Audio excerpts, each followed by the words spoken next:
Salut à tous, aujourd'hui une nouvelle vidéo, donc un petit peu d'actualité avec un focus sur l'Europa Pro qui va avoir lieu, donc à la fois je vais parler des pros mais aussi des amateurs.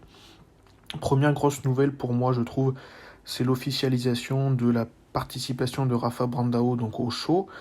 Est-ce qu'il va pouvoir vraiment venir du Brésil et participer? Ça reste quand même je trouve assez, comment dire, incertain parce qu'on sait jamais ce qui peut arriver. On a vu avec Samson Doda par exemple, lui qui a subi les aléas du coronavirus pour la Corée du Sud notamment.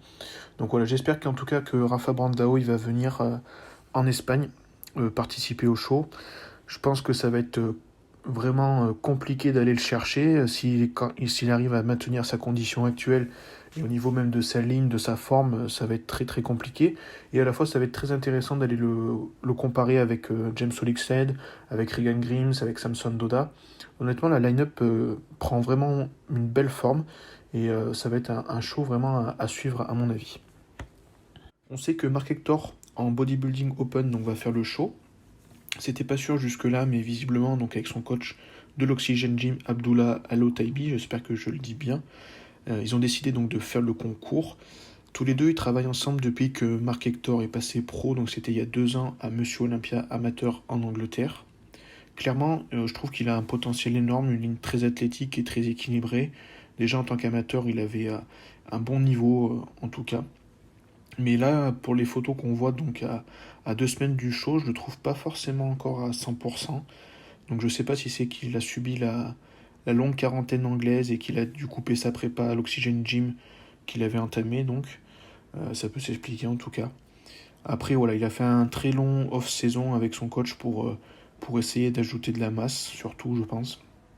Donc là ça va être intéressant de le voir sur scène, de le voir face à d'autres pros, avec Regan Grimes par exemple. Donc, et puis bon, il y a fort à parier aussi que Mark Hector continuera les shows en Europe après, donc en Roumanie par exemple ou en Angleterre. Mais bon, pour rappel, ces shows ne sont pas qualificatifs pour Olympia. En 212, donc le favori peut-être, même s'il faut attendre aussi la line-up officielle, pour moi c'est l'Espagnol Angel Fraias. Donc il avait fait 10e l'an dernier à Olympia. Il s'était surtout distingué en gagnant Prague et Romagna en 212, donc l'an dernier. Déjà, on voit sur les photos qu'il est prêt. Il a un look très massif, très rocailleux. Il me fait un peu penser à Ronnie Rockel en un peu plus petit. Je sais pas ce que vous en pensez. Et pour finir avec les pros, je vais finir avec donc les classiques physiques et un athlète français pro qui va faire sa première compétition. Donc c'est Maxime Yedes de la team NFC. Donc voilà, première compétition pro pour lui. Ça va être sympa de le voir sur scène face à des Mike Sommerfeld par exemple. Donc voilà, on n'a toujours pas la line-up officielle, mais bon, Maxime a quand même un sacré physique, un dos comme point fort, je pense, qui me ferait peut-être même penser un peu à George Peterson, et dans le sens aussi où, à toute proportion gardée, Maxime me fait un peu penser à George, dans le sens où il fait un peu plus bodybuilder limite que classique physique, mais bon voilà, il va falloir voir sur scène pour voir si c'est vraiment les photos qui rendent cet aspect-là, ou si c'est vraiment qu'il est quand même en gros pour un classique physique. Après, je vais donc revenir sur les amateurs pour ce show, et donc plus particulièrement les classiques physiques. D'abord avec Steve Popetta, donc que je remercie parce il a commenté la dernière vidéo sur ce show, et donc il m'a dit qu'il allait faire la compétition en Espagne, donc il allait se battre pour la carte pro en classique, après avoir été champion de France en Men's Classic IFBB en 2017. Donc on va en suivre ça de près, et on a hâte de voir Steve sur scène donc. Toujours au niveau des classiques physiques amateurs, on risque aussi de voir pas mal d'anglais, dont Ryan Reynaud par exemple. Donc il a fait les British Finals et il va faire normalement le Ben Weider Classic qui a lieu donc avant la compétition en Espagne. Donc il est passé juste à côté de la carte pro, il a quand même un sacré physique je trouve pour un classique physique. Donc voilà, il y a fort à parier aussi qu'il y aura beaucoup d'anglais qui vont continuer sur leur lancée, donc après les British Finals et le Ben Weider Classic. Je pense que, entre guillemets, tous ceux qui n'auront pas la carte pro, ils vont continuer à faire les shows, et notamment en Espagne. Et puis, ça va être des sacrés compétiteurs parce qu'il y a quand même du niveau, comme aussi Jace345 sur Instagram, là, qui a aussi un sacré physique.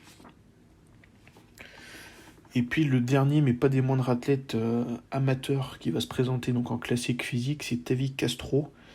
Donc il va faire la compétition, toujours accompagné de son coach Berry Demey, toujours dans le but d'enchaîner avec le concours pro et l'obtention de sa qualification pour l'Olympiade de cette année. Donc c'est quand même des gros objectifs.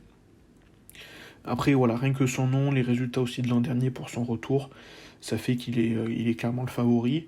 Mais on n'est pas à l'abri d'une surprise parce que sur ces 2 derniers concours, il s'est fait battre aussi, donc il n'y a pas de raison. Je dis qu'il n'y a pas de raison surtout parce que voilà, face à lui, il va y avoir Jojo par exemple, Jojo Rush. Donc voilà, ça va être assez intéressant de voir les deux sur scène ensemble, peut-être pour l'overall, ça serait sympa en tout cas. Je vais finir aussi avec quelques gros noms du bodybuilding, donc forcément beaucoup plus connus, et dont on n'est pas sûr pour Big Ramy notamment, qui a posté donc lundi des photos en indiquant que la scène lui manquait, mais on n'est pas sûr qu'il va pouvoir compétitionner donc d'ici la fin de l'année et se qualifier pour Olympia. Alors aux États-Unis, beaucoup disent qu'il va faire le Chicago Pro. Moi, je pense qu'il faut quand même regarder les capacités de voyage qu'il va y avoir. Et puis aussi, on connaît un peu Big Ramy, et donc il faudrait savoir si les photos elles datent pas un petit peu de sa prep pour l'Arnold Classic du début d'année. Enfin, Philly, c'est Brandon Curry. Il poste régulièrement quelques photos d'eux. Phil, c'est plus. Il poste même plus souvent des vidéos post-entraînement où on voit pas son physique clairement. Et Brandon, lui, par contre, il est à l'Oxygen Gym, il s'entraîne avec son coach et il s'entraîne assez dur, de ce qu'il dit en tout cas, pour rattraper son retard sur les cuisses notamment. Voilà pour cette vidéo, je vous remercie d'avoir regardé. Dites-moi ce que vous pensez de la line-up en classique physique amateur donc pour le show en Espagne et qui est-ce que vous voyez remporter cette line-up, sachant que on ne connaît pas tous les participants. Et puis je vous dis à très vite pour une nouvelle vidéo.